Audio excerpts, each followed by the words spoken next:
안녕하세요. 중간 발표 과제로 심층 강화 학습 논문을 소개하게 된 빅데이터 융합학과 변혜석입니다.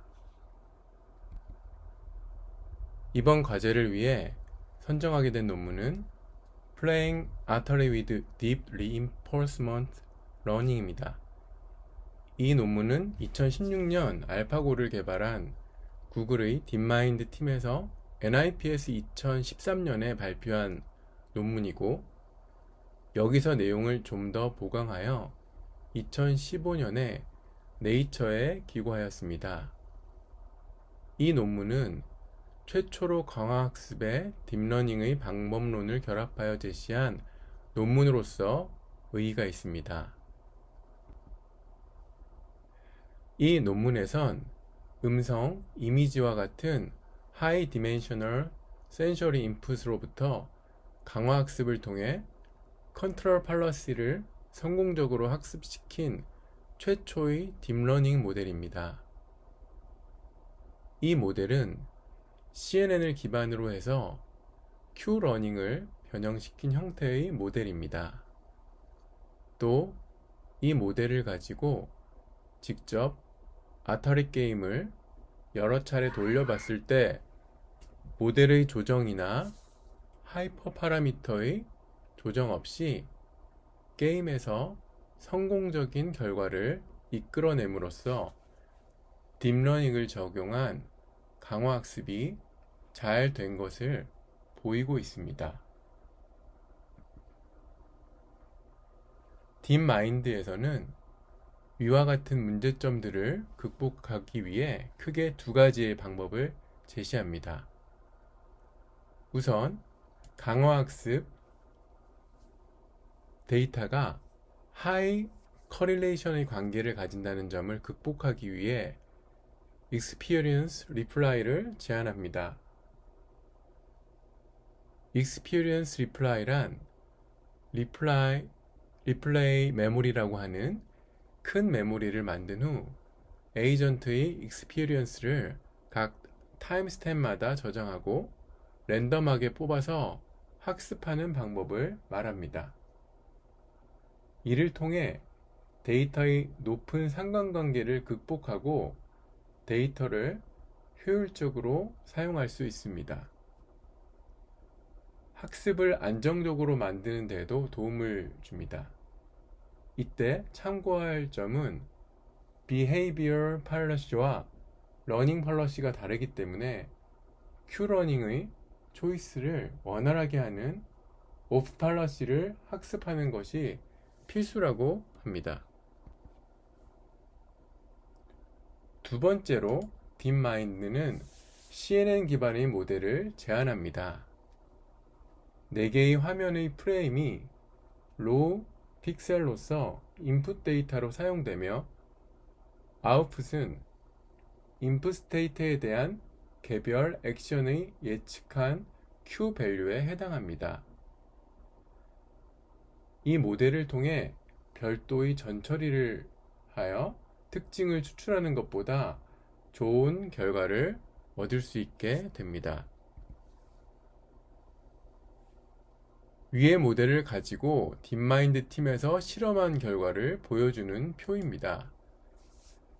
빨간색 박스로 표시한 부분이 딥마인드에서 제시한 DQM 모델에 대한 결과이며, 다른 모델을 사용하거나 사람이 직접 했을 때보다 상당히 높은 값을 얻은 것을 볼 수 있습니다.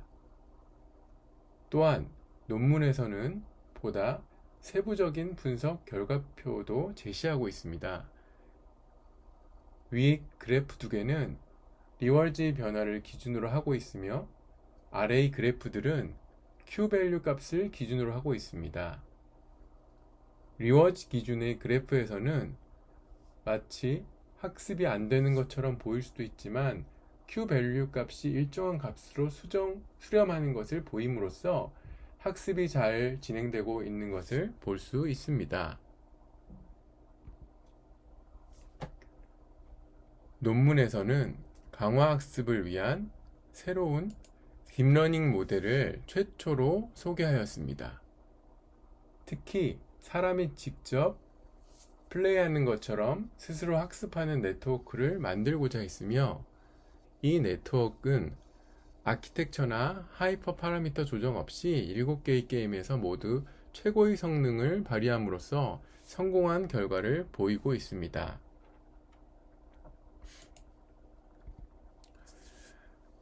논문 발표는 여기까지 마치고, 제가 이 논문을 통해 추가 학습한 내용을 전달하고자 합니다.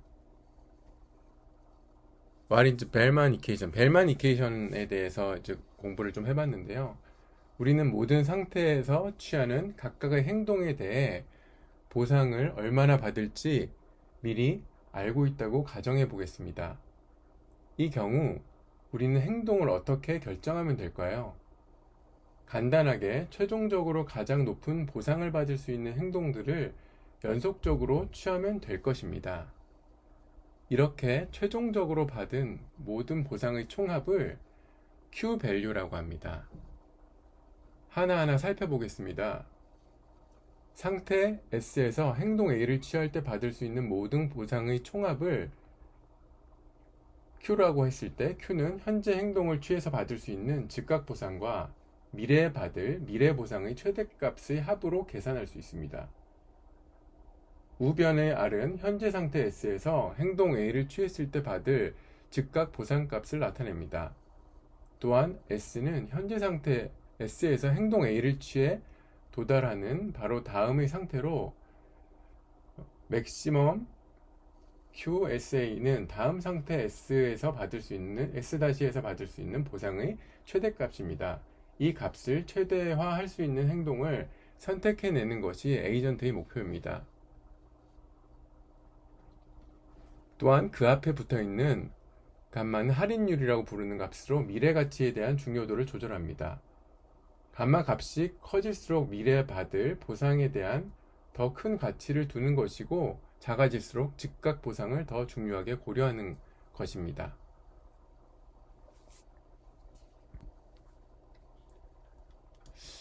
이제 우리는 어떤 상태이든 가장 높은 보상을 받을 수 있는 행동을 취한다라는 기본 전략이 생겼습니다. 이렇게 매 순간 가장 높다고 판단되는 행동을 취한다는 점에서 알고리즘은 그리디라고 부르기도 합니다. 그렇다면 이런 전략을 현실 문제에 어떻게 적용시킬 수 있을까요? 한 가지 방법은 모든 가능한 상태 행동의 조합을 표로 그리고 거기에 모든 Q밸류를 적어 사용하는 것입니다.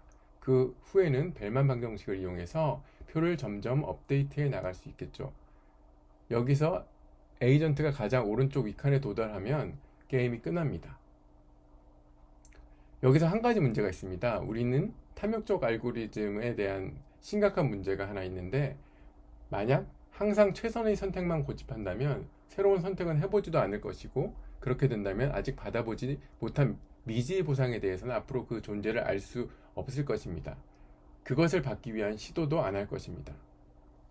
이 문제 해결을 위해 우리는 이 그리디 전략을 추가합니다. 이렇게 함으로써 우리는 에이전트의 새로운 공간으로의 탐험을 해보면서 알지 못하는 것들도 놓치지 않고 학습할 수 있는 기회를 가지게 되는 것입니다. 이 알고리즘을 바로 Q러닝이라고 합니다.